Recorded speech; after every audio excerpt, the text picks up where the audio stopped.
ஹர ஹர சங்கர ஜய ஜய சங்கர ஹர ஹர சங்கர ஜய ஜய சங்கர.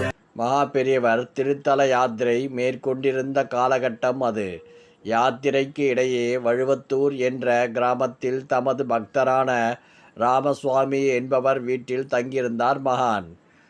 ஒரு நாள் மாலை நேரம் தரிசனம் எல்லாம் முடிந்த பிறகு பக்தர் ராமசாமியை அழைத்தார் மகான். பசு கொட்டகையில் இருந்து ஒரு பாத்திரத்தை எடுத்து அதில் பாதி அளவு தண்ணீர் நிரப்பி 2 கைப்பிடி கல் உப்பை போட்டு இங்கே கொண்டு வா என்றார். அவர் சொன்னபடியே ஒரு பாத்திரத்தில் நீர் நிரப்பி உப்பு போட்டு எடுத்து வந்தார் தொண்டர். கொஞ்சம் உயரமான திண்ணையில் உட்கார்ந்து கொண்டு தமது 2 கால்களையும் அந்த உப்பு தண்ணீருக்குள் வைத்து கொண்டார் மகான். அவர் அப்படி செய்தது புதுமையாகவே இருந்தது. பலரும் அங்கே கூடிவிட்டார்கள். இன்றைக்கு ரொம்ப நேரம் ஒரே மாதிரி அசையாமல் உட்கார்ந்திருந்தேனோ, அதான் கை கால் இறுக்கி கொண்டு வலிக்கிறது. அதுக்குத்தான் யாரும் கேட்காமலே சொன்னார் பெரியவர். கொஞ்ச நேரம் கழித்து மகான் அந்த பாத்திரத்தில் இருந்து தமது திருவடிகளை எடுத்ததுதான் தாமதம்.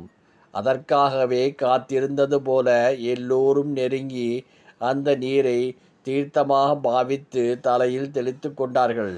திடீரென்று மகான் அந்த ஜலத்தை முழுதும் தீர்த்து விடாதீர்கள், ஒரு சொம்புல கொஞ்சம் எடுத்து வைங்கள் என்று சொல்ல, அப்போது எல்லோர் மனதிலும் ஏன் எதற்கு என்ற கேள்வி எழுந்தது.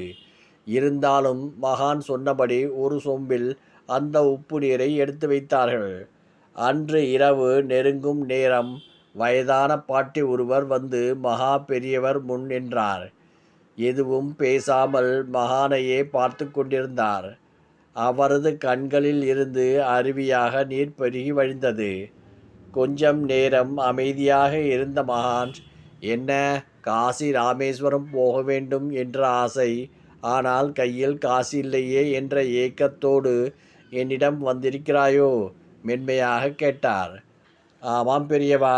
தழுதழுப்புக்கு இடையே இந்த 2 வார்த்தைகளை மட்டும் உதிர்த்தார் அந்த முதாட்டி. எதுவும் சொல்லாமல் உட்புறம் திரும்பி, ராமசுவாமி, அந்த சொம்புலே நிரப்பி வைத்திருக்கிற ஜலத்தை எடுத்து கொண்டு வா குரல் கொடுத்தார் மகான். மறு நிமிடம் சொம்பு நீரை எடுத்துக்கொண்டு அவர் வர, அதை அப்படியே அந்த பாட்டி தலையிலே ஊற்று. மகானிடம் கட்டளை பிறக்க அதை அப்படியே நிறைவேற்றினார் தொண்டர். அடுத்ததாக தமது கையில் இருந்த கமண்டர நீரை காலியான சொம்பில் ஊற்றி மகான் அதையும் அந்த பாட்டி தலையில் ஊற்றச் சொன்னார்.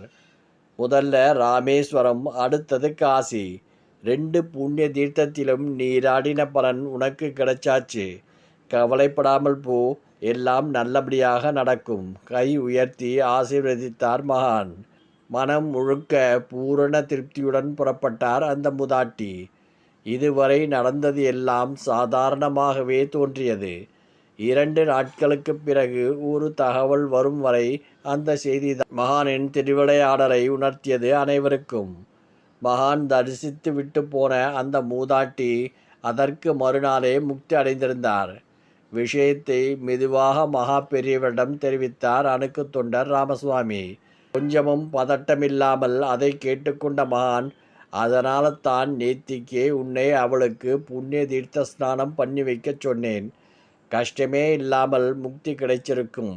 அவளுக்கு சொல்ல திடுக்கிட்டு போனார் அந்த பக்தர்.